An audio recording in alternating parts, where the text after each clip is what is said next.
Assalamualaikum warahmatullahi wabarakatuh. Alhamdulillahilladzi tasafa bil kamalati. Allahumma sholli wa sallim ala sayyidina Muhammadin alladzi uyyida bil mu'jizati wa ala alihi alladzina fa'alul hasanati wajtanabul munkarati wa ayyadana bil jama'ati wa ayyadana bil jama'ati. Siap mati di Tanah Banten? Siap. Siap syahid di Tanah Banten? Siap. Kayak iya baik. Jadi momen orasi seperti ini yang perlu dibakar itu hanya semangat rakyat. Mungkin bagi para jongos ini disebut provokasi. Siap disebut provokasi? Siap. Kalau kita disebut provokator, maka yang ngojok-ngojokin, yang ngompor-ngomporin jual tanah, apa namanya? Apa namanya? Pengkhianat. Seorang pejabat daerah, pejabat desa yang harusnya melindungi rakyat justru menindas rakyat, apa namanya? Seorang aparat penegak hukum yang mestinya melindungi warga, menegakkan hukum tapi justru membela kepentingan oligarki, apa namanya? Pantas mati tidak mereka? Berharga tidak hidup mereka? Tidak. Dengarkan para oknum aparat, para oknum pejabat. Nilai hidup kalian itu tidak ada apa-apanya bagi kami, karena kalian di mata kami itu pengkhianat. Musuh kita bisa maafkan, tapi pengkhianat tidak ada kata ampun. Semangat. Iku mau orasi be, Pak Polisi. Dulu kami sampaikan di hadapan Intel Polda, namanya Bang Dul, ketika musyawarah dengan Sultan Bambang Wisangeni, dengan Kiai Haji Fatul Adim, ada 4 poin bapak-bapak yang saya sampaikan tadinya, bahwa silahkan PIK 2 berjalan, selesaikan dulu biaya kerohiman dengan Kesultanan Banten. Kemudian yang kedua, saat proses berjalannya PIK 2 dan setelah berjalan harus pekerjanya rakyat Banten. Yang ketiga, setelah PIK berjalan di setiap 1 km darat dan lautan harus ada pos Kesultanan Banten mengawasi keamanan PIK. Yang keempat, kami tidak mau melihat ada bendera Tiongkok di Tanah Banten. Tadinya 4 poin. Harapan kami Kesultanan Banten kepada pemerintah, kita minta 4 hal. Hari ini 4 hal ini tidak perlu kita minta. Hentikan PIK atau perang. Allahu Akbar. Terlalu berharga negeri ini untuk ditaruhkan.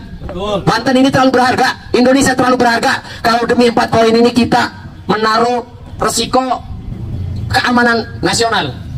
Jadi siap melawan oligarki? Siap. Ada beberapa oknum kiai, jadi jangan dikira oknum pejabat yang jadi oknum, yang ada oknumnya cuma pejabat. Ada nggak kiai yang jadi oknum? Ada. Kata kiai, kata oknum. Kita yang menolak PIK 2 adalah provokator ya? Ceramahnya di Pontang ya? Ya? Yang nolak PIK 2 katanya provokator? Suruh buka KBBI itu kiainya.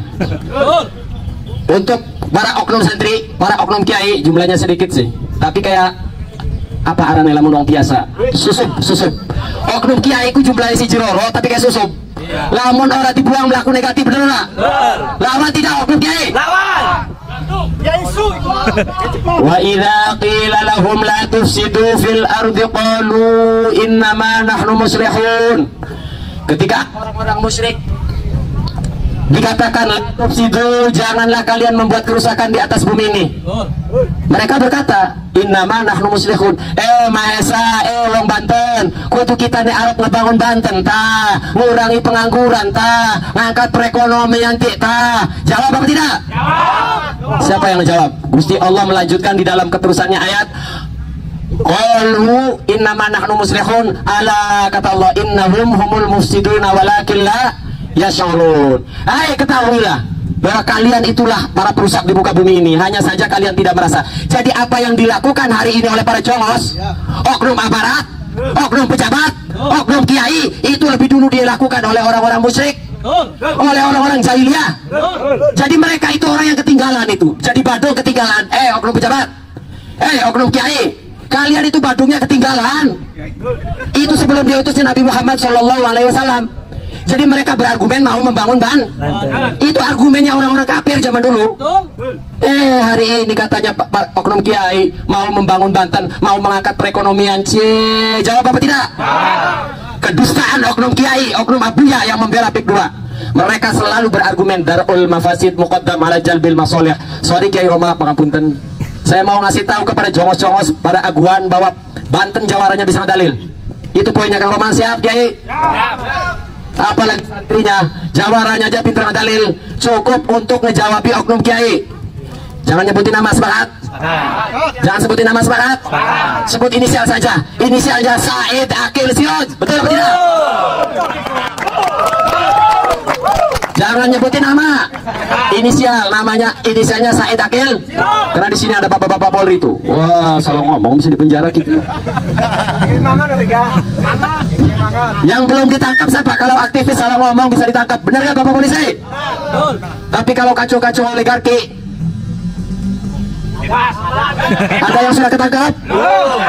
Apa perlu Bapak Polisi kita beliin kasur? Pak Polisi belum beliin kasur tak? Ya, kalau aktivis saja ganasnya minta ampun ini Bapak Kepolisian ini. Jangan dikira saya ngomelin Bapak-bapak polisi ini hanya berani di belakang. Hari ini saya ngomong di depan Bapak-bapak Kepolisian.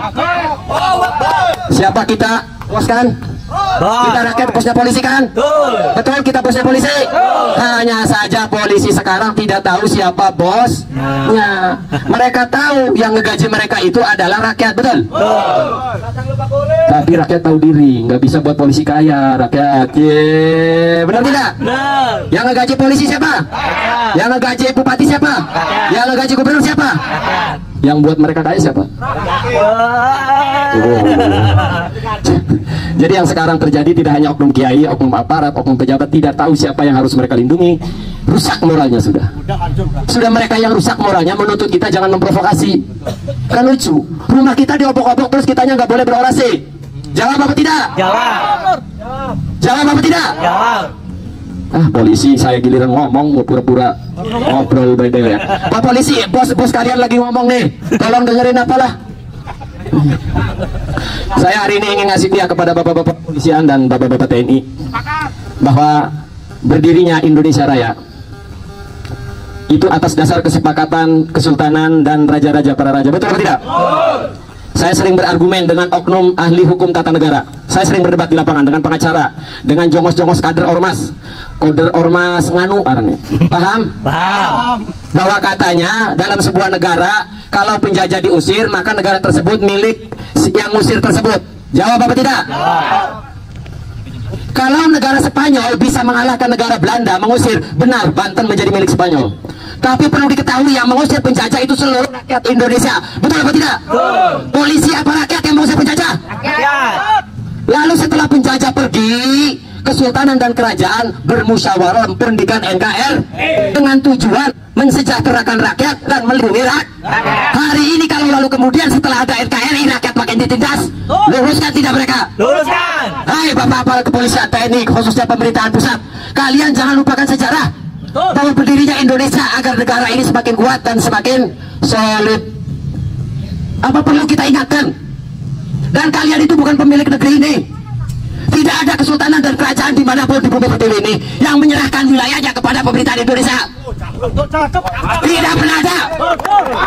Namun kami para pendahulu kami sepakat bergabung dan pengelolanya kalian pemerintah. Bukan malah setelah berdiri NKRI kalian membiarkan rakyat ditindas. Ada hari ini pelaku pemagarannya sudah ditangkap? Belum. Berarti negara tidak becus menjalankan amanat. Betul tidak? Ada hari ini yang mengintimidasi rakyat di penjara, ada tidak? Ada nggak yang mengintimidasi calon-calon tanah, ada nggak yang di penjara hari ini? Artinya apa? Negara tidak hadir untuk rakyat, melindungi rakyat. Betul apa tidak? Satu lagi, setelah tadi dikatakan oleh saudara saya 32 tahun PT Indah Kiat berdiri, apa hari ini ada gubernur Banten yang pernah menyetop PT Indah Kiat limbahnya? Ada nggak? Ada nggak Kapolda yang melindungi rakyat Banten dari limbah Indah Kiat? Ada tidak?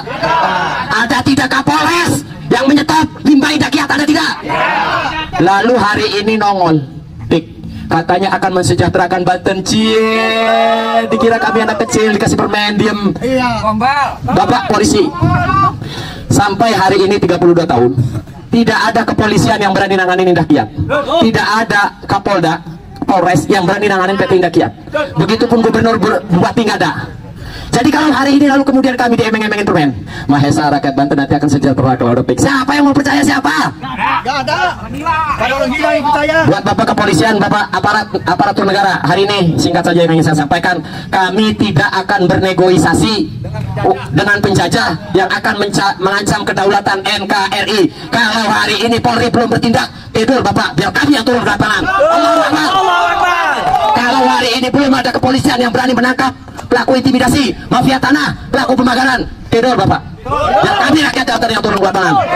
Hadanallahu wa iyyakum ajmain. Wa nafa'u minkum. Wassalamualaikum warahmatullahi wabarakatuh.